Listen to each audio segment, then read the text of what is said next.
Express yourself. Girl, let it all hang out. Just do your thing. Ain't nothing to worry about. One of the crucial aspects of this trend is that marketers never communicate their adult messages and values to kids simply as kids, but as boys and as girls. And girls are being taught they need to be pretty, sexy, and what they buy determines their value, and how they look determines their value. It's true that to some extent, advertisers have always appealed to girls at this level. Barbie, you're beautiful. But there can be little doubt that something radically different has emerged over the past few years. It's my scene, my bling, bling, bling. New my scene, my bling bling girls are here. Nice bling. Here, wear my ring. Ooh, sparkly. You see now dolls with highly sexualized outfits and themes marketed to 6-year-olds. I go to visit preschools, and I'll see 4-year-old girls in what I often call crotch skirts, modeled after Bratz dolls.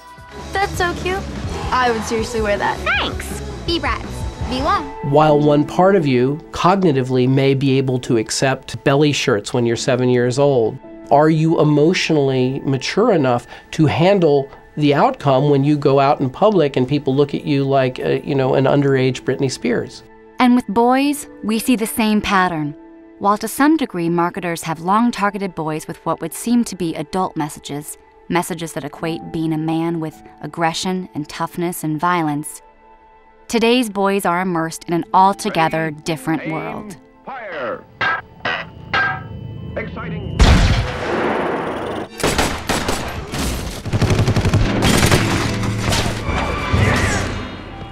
With boys, what we see is the use of images of violence, power, domination at very young ages. With video games, for example, we went from 16-bit to 32-bit to 64-bit to 128-bit technology in about 5 years.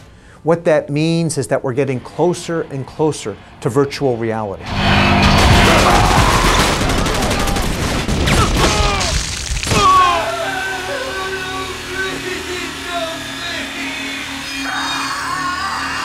The amount of violence, entertainment violence, that young children are exposed to is startling. They're getting a message that when you have conflicts, you fight with violence, that you have to fight in order to resolve your differences. That's what you do.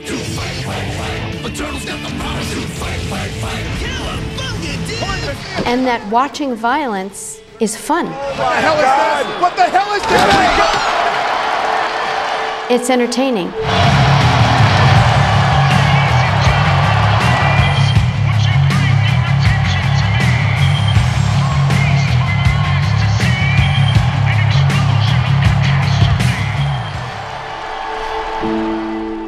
The Federal Trade Commission report that came out looking at the marketing of media to children showed that indeed the media industry was marketing material to children that even their own rating systems said were too young for that material. The studios confirmed to Congress today that children as young as 9 years old were tested for their reactions to R-rated violent movies.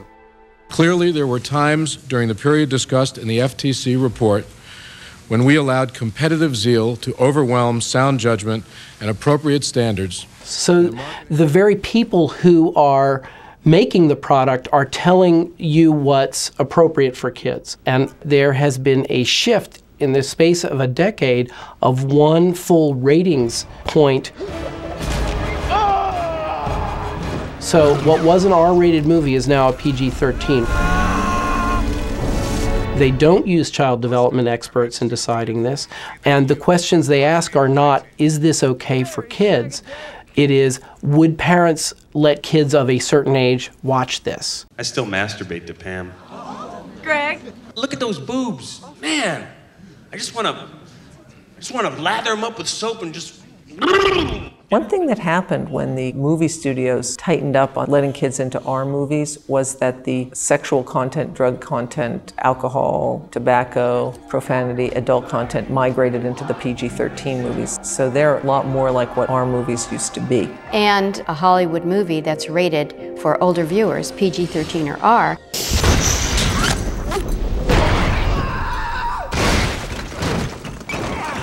has a whole line of toys and products marketed to children 3, 4, and 5 years old. New Itsy Bitsy Spider-Man. Despite growing concerns about the industry's explicit strategy of age compression, its drive to reach kids at younger and younger ages has only accelerated. The result is a massive and growing toddler industry that almost from the womb now blankets babies in brands. It's really hard to find baby paraphernalia that's not plastered with media characters. You can find unbranded baby stuff, but you can find it in high-end toy stores. But if you go to places where poor middle-class families shop, it's all branded. So the babies start out life with the notion of consumption. And that's not an accident. What they want is cradle-to-grave brand loyalty. That's what they talk about, share of mind. They talk about owning children for life. Norman Feeney, Pepsi drinker for life. There's been this recognition, apparently, that children as young as 6 months of age can recognize brands. So now, if they can recognize brands, we've got to make sure that they recognize our brand. The marketer is interested in getting to that child at the very, very beginning to begin to shape that child's worldview, to begin to shape that child's brand preferences, to begin to basically tell the child, in a sense, what that child needs in order to have a meaningful life. And that's where we see, as mothers, that's our job. It's not theirs.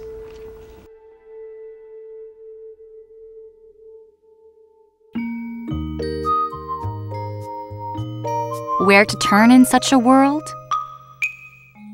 Millions of parents are now finding some solace in what appears to be a counter-trend. It's a new media movement that claims to be good for infants.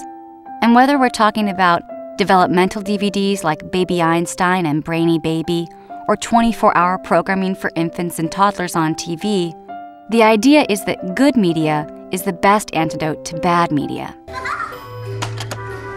We don't get to decide how tall they'll end up, or what their shoe size will be in 2 years. But how big their imaginations get?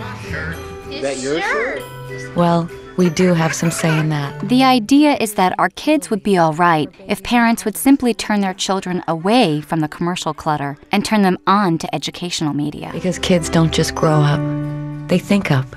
But the question is any of this even true? There is not one iota of research evidence that shows that they teach children anything, or that the children who experience these things at early ages are any different in terms of their educational capacity or their fund of knowledge later on down the line.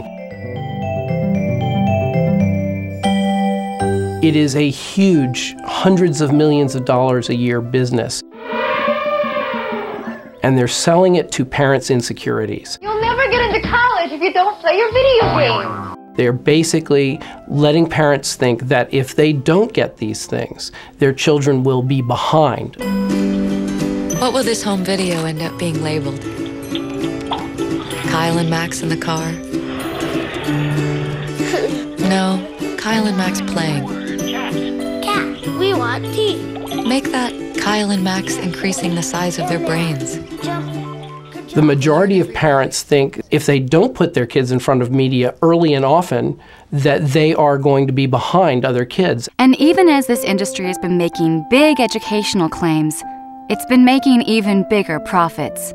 Sales of infant videos and DVDs purporting to be educational are expected to reach $7.8 billion by 2010. After her daughter was born, Julie Agner Clark searched for ways to share her love of music and art with her child. So she borrowed some equipment and began filming children's videos in her basement. The Baby Einstein Company was born, and in just 5 years, her business grew to more than $20 million in sales. Julie Eigner Clark. This is a billion-dollar industry that is a complete and total scam. There's no evidence that a baby watching a DVD is learning anything. Educational videos aimed at babies may not be such a bright idea after all. A new study found that children who watch popular DVDs like Baby Einstein and Brainy Baby actually have poorer vocabularies. One researcher even said she'd rather have babies watch American Idol. The American Academy of Pediatrics has now for 7 years recommended that there be no screen media use for children under the age of 2. And this is for some very specific reasons. First of all, there is no solid scientific research evidence that children under the age of 30 months or 2.5 years can learn anything from an electronic screen. A lot of media early may in fact change the way the brain develops. 3 new studies out tonight are the latest to suggest that heavy television watching can hurt children's ability to learn. The more television infants and toddlers watch, the greater the chance they'll have trouble paying attention and concentrating during their very early school years. Researchers say hours spent in front of the TV only trains the brain to watch more TV. A child weaned on bright colors and rapidly changing images will find it tough to focus on a teacher. During the first 2 years of life, their brain is rapidly developing. And what we know about optimal brain development during these first 2 critical years is that face-to-face involvement with other people, parents, siblings, other kids, interaction with other human beings, manipulation of the physical environment, trying to stack the blocks up or get a Cheerio in your mouth, creative, open-ended problem-solving play is far better than the best edutainment software you could ever have. What's the most important thing for a 0 to 2-year-old? The single most important thing is the social dynamic, the bond that occurs, and the intimacy that occurs between mother and child. Forget the rest of it. That piece lays the bond of trust and the foundation for all higher learning later. That has to occur. So if you're sacrificing the trust, the bond, the attachment issues for the sake of having a Baby Einstein or computer or videos in the room, you're missing a huge understanding of child development.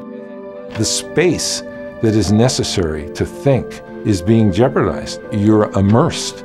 You're outside yourself. You're taken out. When do you have quiet time and unstructured time? And when is a child able to be a child and play?